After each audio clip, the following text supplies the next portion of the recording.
ក្រោយពេលបញ្ចប់ការសិក្សាថ្នាក់មធ្យមសិក្សាទុតិយភូមិសិស្សានុសិស្សនៅតាមបណ្ដារាជធានីខេត្តក្រុងឬតាមតំបន់ដាច់ស្រយាលមួយចំនួនបានធ្វើការសម្រេចចិត្តចាក់ឆ្ងាយពីលំនៅឋានរបស់ខ្លួនដើម្បីបន្តការសិក្សានៅតាមបណ្ដាសាកលវិទ្យាល័យនានានៅរាជធានីភ្នំពេញការចាក់ឆ្ងាយពីលំនៅឋាននេះប្រៀបបានដូចជាការបោះជំហានមួយឆ្ពោះទៅរកដំណើរជីវិតថ្មីហើយការបោះជំហានមួយនេះទៀតសោតមានការពិបាកណាស់ក្នុងការសម្រេចចិត្តដោយជាទូទៅសិស្សានុសិស្សភាគច្រើនតែងមានកង្វល់ទាក់ទងទៅនឹងកត្តាជ្រើសរើសជំនាញសិក្សាការជ្រើសរើសសាកលវិទ្យាល័យជាពិសេសនោះគឺកត្តាជីវភាពកត្តាជីវភាពនេះបានក្លាយជារនាំងឧបសគ្គយ៉ាងធំសម្រាប់សិស្សានុសិស្សដែលមានជីវភាពខ្វះខាតដែលត្រូវរ៉ាប់រងការចាយវាយលើថ្លៃសាលាសម្ភារៈសិក្សាអាហារូបត្ថម្ភពិសេសក្នុងការផ្គត់ផ្គង់កន្លែងស្នាក់នៅដែលមើលឃើញពីតម្រូវការដ៏ចាំបាច់នេះទើបសម្ដេចព្រះអភិសិរិយសកុន្ធាមហាសង្ឃរាជាធិបតីកតេឧទេសបឌិទ្ធប៊ូគ្រីសម្ដេចព្រះមហាសង្ឃរាជនៃគណៈធម្មយុត្តិកនិកាយនៃព្រះរាជាណាចក្រកម្ពុជាទ្រង់ព្រះរាជតម្រិះផ្ដួចផ្ដើមកសាងអគារអន្តេវាសិកដ្ឋានដែលមានកម្ពស់5ជាន់នេះដែលជាអំណោយដ៏ថ្លៃថ្លាបំផុតរបស់សម្ដេចអគ្គមហាសេនាបតីតេជោហ៊ុនសែនប្រធានក្រុមឧត្តមប្រឹក្សាផ្ទាល់ព្រះមហាក្សត្រនិងជាប្រធានព្រឹទ្ធសភានៃព្រះរាជាណាចក្រកម្ពុជា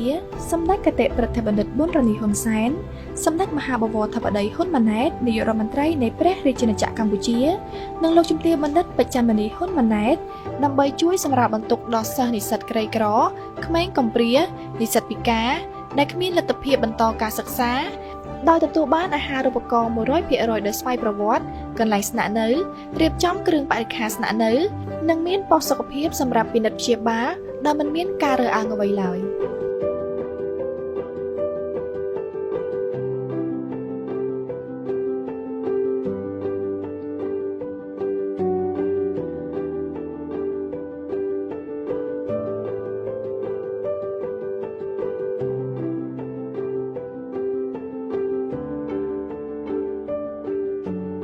ខ្ញុំមានអារម្មណ៍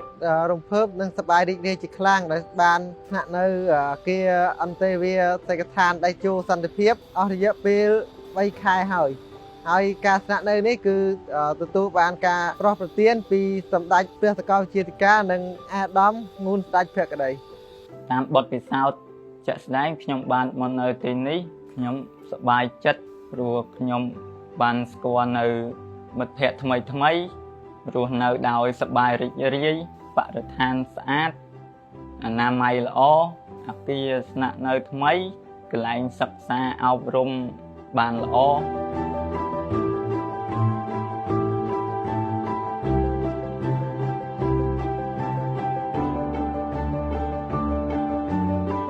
ខ្ញុំយកឃើញថាការយកចិត្តទុកដាក់របស់សាកលវិទ្យាល័យគឺ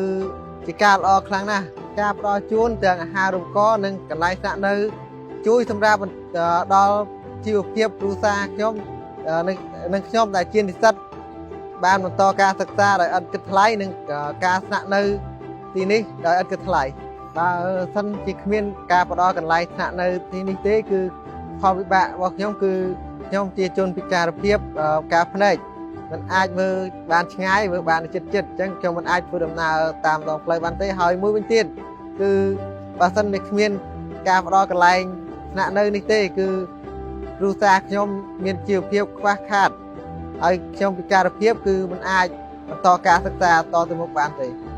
តាមការស្នាក់នៅទីនេះខ្ញុំពេញចិត្តបំផុតគឺបរិវេណទីធ្លាជុំវិញអគារនេះមានសួនច្បារស្រស់ស្អាតកន្លែងសិក្សាអប់រំបានល្អបន្ទប់មានផាសុកភាពហើយការស្នាក់នៅគឺមានក្រែមានពុកមានកង្ហារអីត្រឹមត្រូវបងហើយយើងអាចរៀនសូត្របាននៅពេលយប់ទៀតផង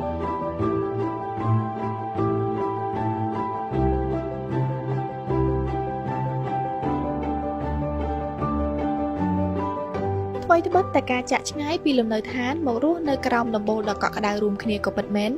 ប៉ុន្តែការស្នាក់នៅអគារអន្តេវាសិកដ្ឋានតេជោសន្តិភាពនេះបានក្លាយជាបទពិសោធន៍រស់នៅថ្មីមួយសម្រាប់ជីវិតជានិស្សិតដោយទទួលបានការផ្គត់ផ្គង់លើការរៀនសូត្រកន្លែងស្នាក់នៅរស់នៅប្រកបដោយសាមគ្គីភាពជាពិសេសនោះចំពោះនិស្សិតមានពិការភាពត្រូវបានសម្រួលឲ្យស្នាក់នៅបន្ទប់ជាន់ក្រោមដើម្បីផ្ដល់ភាពងាយស្រួលក្នុងការរស់នៅនិងធ្វើដំណើរ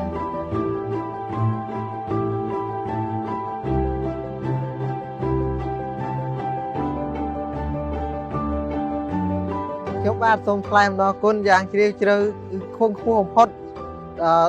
ដល់សម្ដេចមហាសង្ឃរាជប៊ូគ្រីនិងសម្ដេចតេជោហ៊ុនសែននិងសម្ដេចបវរធិបតីហ៊ុនម៉ាណែតដែលបានយកចិត្តទុកដាក់លើកវិស័យអប់រំនិងបានជួយសម្រាប់បន្ទុកដល់និស្សិតដែលក្រីក្រនិងខ្វះខាតដោយបានរៀនសូត្របន្តការសិក្សាទៅមុខទៀត ខ្ញុំនឹងបដិញ្ញាចិត្តនិងខិតខំរៀនសូត្រធ្វើជាទំពាំងស្នងឫស្សីនិងជួយដល់សង្គមជាតិ ខ្ញុំបាទសូមគោរពជូនពរសម្ដេចឲ្យលោកបានស្ថិតនៅជាម្លប់ដល់ត្រជាត្រជុំសម្រាប់កូនចៅចំនួនក្រោយនិងបន្តការរក្សាសុខសន្តិភាពជូនប្រទេសជាតិ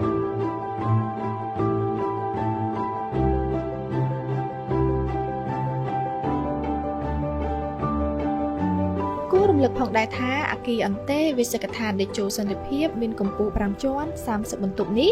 ត្រូវបានកសាងឡើងកាលពីថ្ងៃទី 30 ខែឧសភា ឆ្នាំ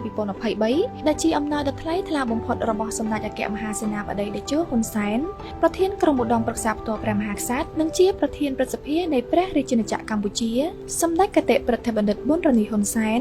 សម្ដេចមហាបវរធិបតីហ៊ុនម៉ាណែតនាយករដ្ឋមន្ត្រីនៃព្រះរាជាណាចក្រកម្ពុជានិងលោកជំទាវបណ្ឌិតបច្ចឹមនីហ៊ុនម៉ាណែត